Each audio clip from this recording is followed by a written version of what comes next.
What's up mga kabit? Kamusta kayo guys? Nako, ito kung may extra time ka, sige tayo ay magkriptuhan about sa nangyayaring pagtaas ni Bitcoin. Let's go!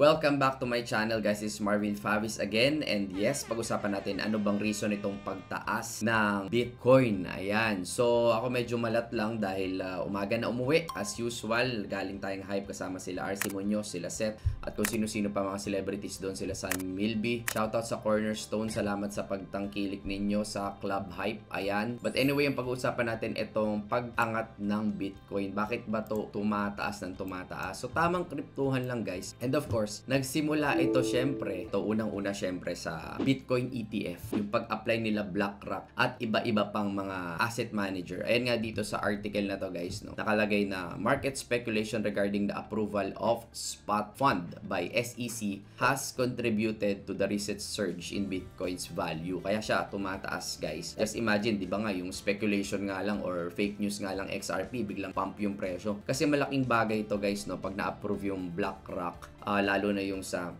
spot ETF niya. Ayun, the world's largest cryptocurrency has seen 20.6% increase in the past month and currently trading just below 42,000. So, tagal-tagal na bumalik ulit etong si Bitcoin kung masisilip natin, no, na umakyat ng 42,000 halos, no.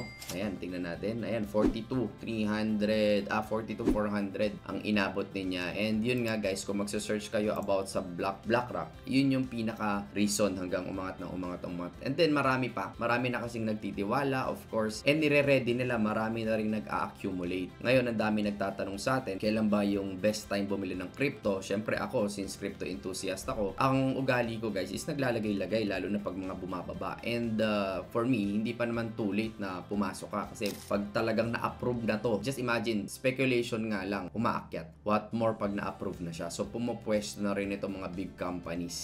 Proposed spot ETF from BlackRock, which would require the firm to purchase the asset directly, is going to have a major impact sa presyo. Pero syempre guys, maraming naglalabasan din ng mga token. So again, mag-iingat tayo, no? Hindi ibig sabihin na ganun yung pangalan niya, Bitcoin ETF, bibili nyo na. Kailangan magdo-do your own research pa din kayo, kasi careful, maraming magte-take advantage syempre ng mga ganito. Halimbawa, itong si Bitcoin ETF na yan, may mga ino-offer sila ng mga staking. So kailangan pag may mga nakita kayong ganitong website, tingnan nyo muna maigi kung talagang legit ba, no? Minsan website pa lang, di nyo na alam kung tatagal ba o hindi, no? So make sure na legit yung mga platform na yan. Hindi lang yan, even yung mga ganito na ETH, ETF, ayan, wala akong sinasabi guys na bilhin nyo. Sinasabi ko lang is mag-ingat kayo, maraming maglalabasan ng mga ganito. If ever na meron kayong mga nakikita, make sure na inaral nyo silang maigi, no? Tingnan nyo maigi kung talagang okay ba sila o hindi bago kayo umatake. Again, this is, nasa mundo tayo ng cryptocurrency. Make sure na tinitingnan nyo muna ng maigi yung mga pinagbibili nyo, ha? Marami talagang maglalabas sa mga ganito. But anyway, no, focus tayo dito sa mga hindi nakakaalam ng BlackRock. Lagi nyo naririnig sa TikTok, lagi nyo naririnig sa Facebook. Para may idea lang kayo guys, no, BlackRock is multinational investment company. Yung sinasabi, iba 4 trillion daw sila. Dito naman nakalagay, the world largest asset manager, 9.4 trillion in assets, or maybe more pa, no, depende yan. And BlackRock operates globally with 70 offices in 30 countries. Ito, Wikipedia ko lang naman to binasa, pero baka may mas detailed pa na information about BlackRock. But anyway guys, marami siyang hawak na companies na minamanage. That's why malaki yung impact nito. I know, no? Hindi ko alam kung na-research nyo na rin na nag-accumulate na sila. So ang pinaka-point lang naman ito guys, sila yung parang, in layman's term, parang mag-mediate, no? Nag-accumulate sila ng Bitcoin. Kung gusto mong bumili, dadaan yan sa kanila. So sila yung nagko-control ng risk management, sila nagmamanage ng assets. So ang latest news guys dito, nakalagay, BlackRock and Bitwise file amended S1 filing for Bitcoin ETF. And asset management giant BlackRock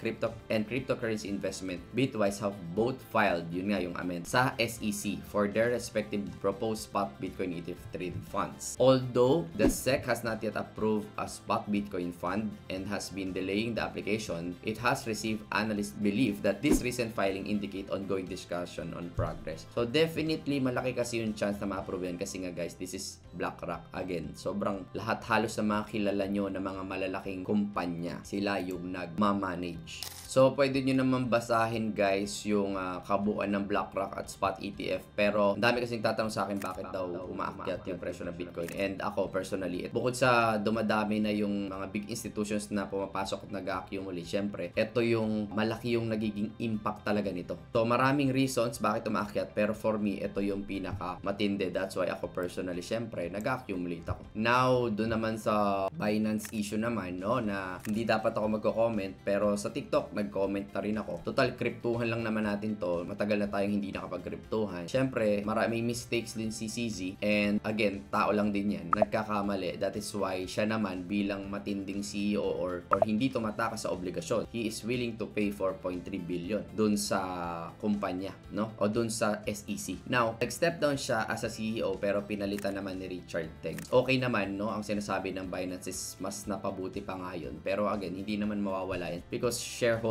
yan ng Binance eh. And ang kailangan lang naman nilang gawin, no? Binibigyan sila ng 90 days ng SEC. So dahil binibigyan sila ng SEC ng 90 days, kailangan lang nila mag-comply. And pag nag-comply na sila, ano pa bang masasabi ng SEC? So yun lang. Let's hope na lang na action na nito ng Binance. Comply sila para wala na tayong lahat problem. Pwede na tayong gumamit ng Binance at wala na masasabi yung ating gobyerno. Just imagine, personal opinion ko lang naman to. Narinig mo o nakita mo na nagbayad ng 4.3 billion sa SEC o magbabayad, no, sa February. Ikaw ba, SEC ka ng Pilipinas? Syempre, medyo maaalerto ka din at gusto mo din sigurong, alam mo na, maging maayos din dito sa Pilipinas. Ayan, wala akong sinasabi ha. But again, minsan may blessing tong mga nangyayaring ganito kasi mas naaayos siya, mas nagiging planchado. Let's see na lang kung talagang maaayos ng Binance o hindi in 90 days. Just to be safe, pwede mo munang ilipat sa hard wallet yan yung mga crypto mo kung ikaw ay, alam mo yon, nagdududa, no? Or hindi ka komportable. But anyway guys, sorry kung medyo napatagal tong ating kryptuhan, matagal-tagal na rin ha. But again, for me, always mag-do your own research ka. Huwag kang basta-basta bumibili. Basta't kailangan nagtitiwala ka dun sa binibili mo. And yung afford mo lang mawala. Kasi hindi mo hawak yan eh. Possible nga, umakit yung presyo ng Bitcoin. Possible din na bumaba. Kung hindi natin hawak, like ito, kunyari, nagtitrade ako ng gold sa forex dahil sa gera, no, sobrang volatile ng market, hindi natin hawak yung nangyayari. Ngayon, ang para na rin sa risk management mo mismo, yung kaya mo lang mawala. And wag kang papasok sa mundo ng trading kung hindi mo inaaral ng maigi yung nangyayari. Like ako,